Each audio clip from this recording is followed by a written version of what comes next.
Hello everyone, this is KingGrats here. Welcome back to the channel, guys. We're about a few days out from the NHL's trade deadline for the 2024-25 season, and I'm going to describe in this video, in my opinion, who are the three most likely trade candidates that should be available at this year's trade deadline. So let's get into it. Okay, so number one out of my most likely trade candidates is Brock Nelson of the New York Islanders. Nelson's currently on an expiring contract. He will be a free agent at the end of this season.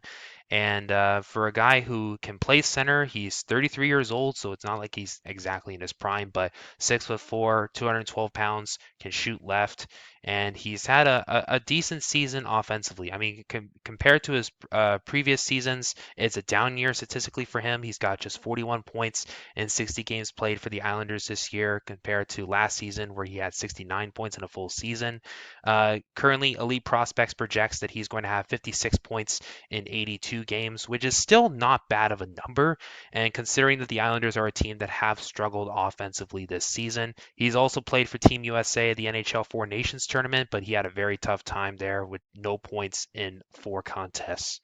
If you look at the Islanders team right now, they are sitting third last in the Eastern Conference, and they would have to leapfrog a bunch of teams in order for them to make a playoff spot. That just seems like a long shot at this point. They'd be probably better off selling at this year's trade deadline and getting back some good assets, considering that they do have a number of guys who are on expiring deals, which includes Brock Nelson.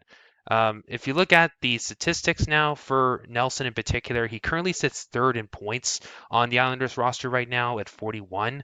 He has shown to be effective on both the power play and the penalty kill. As you can see, he's got 3 power play points and at least 3 shorthanded goals, which is definitely something that can catch your eye here. He's also got 6 game-winning goals on the Islanders roster and 1 overtime game winner, so that's pretty nice to see. He's winning at least 50% of his faceoffs, and he is playing around 19 to 20 minutes a night. So he has played a lot as a guy who's now approaching his mid 30s.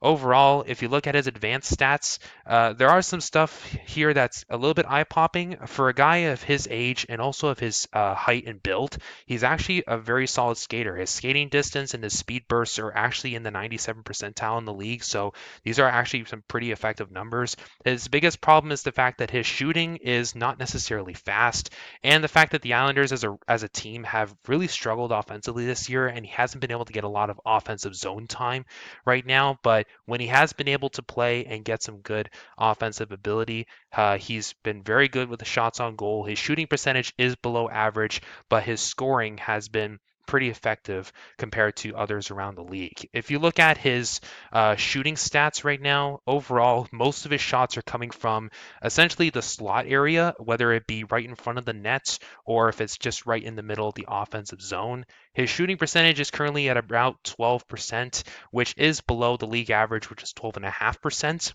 But considering that most of his shooting has come from the front of the nets and essentially the slot area. This is where pretty much all of his goals have been scored from here.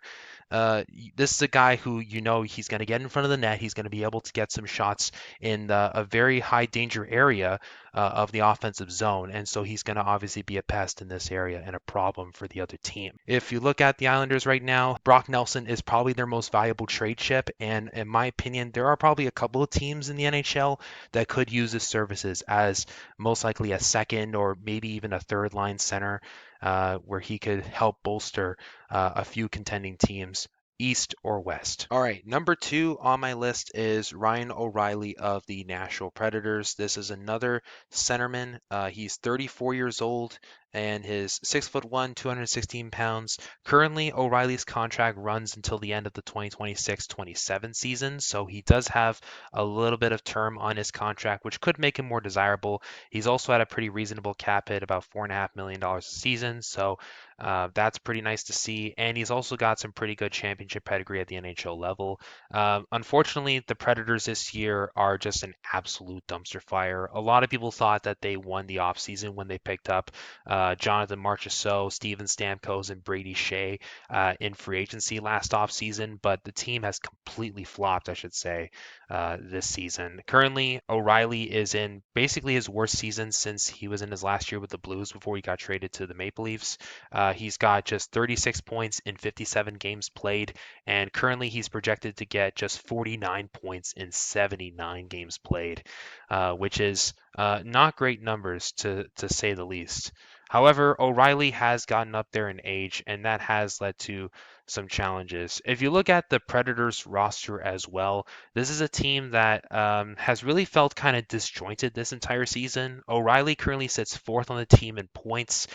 He is currently at minus 20. He still is showing to be a very effective on the power play, but this is a guy who obviously cannot play much defense right now as he hasn't gotten anything on the penalty kill. He does have 3 game winners, and he's still averaging about 19 minutes a night and is still a pretty solid guy in the faceoff dot, so he's still showing to be an effective centerman.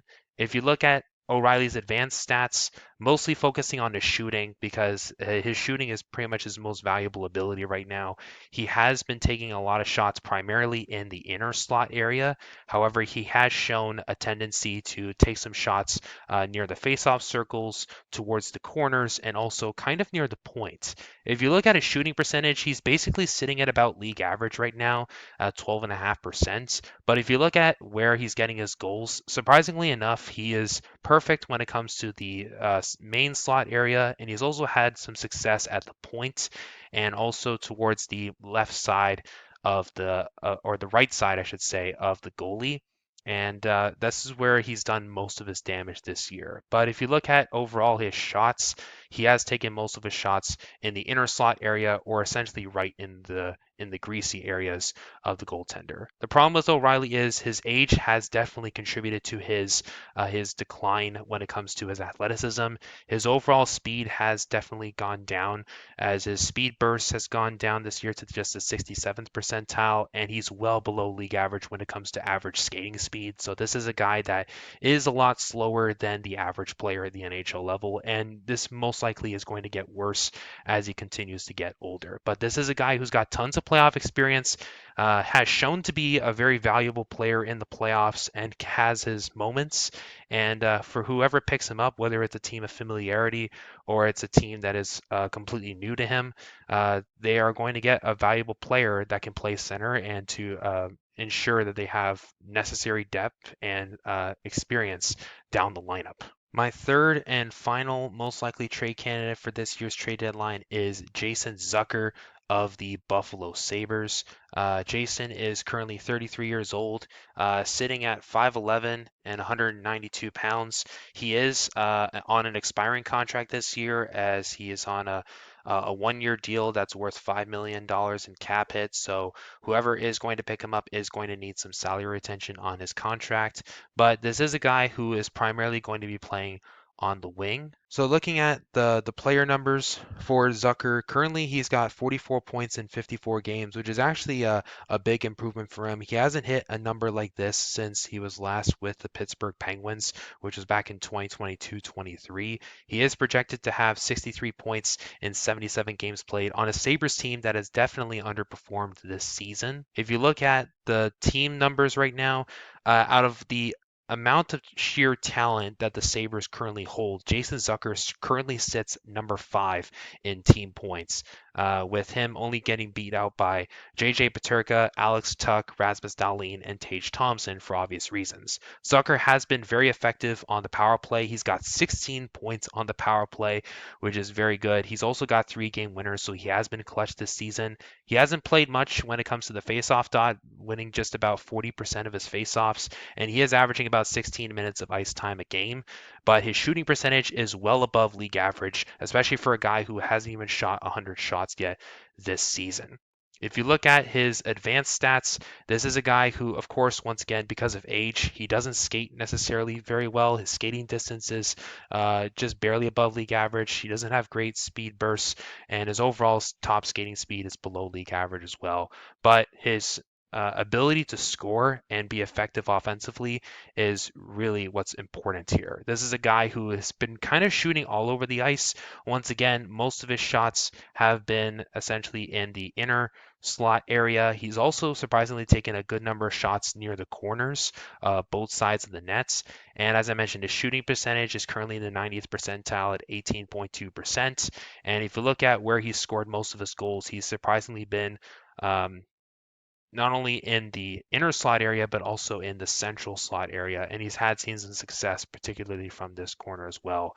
And a lot of his shots have been high danger chances.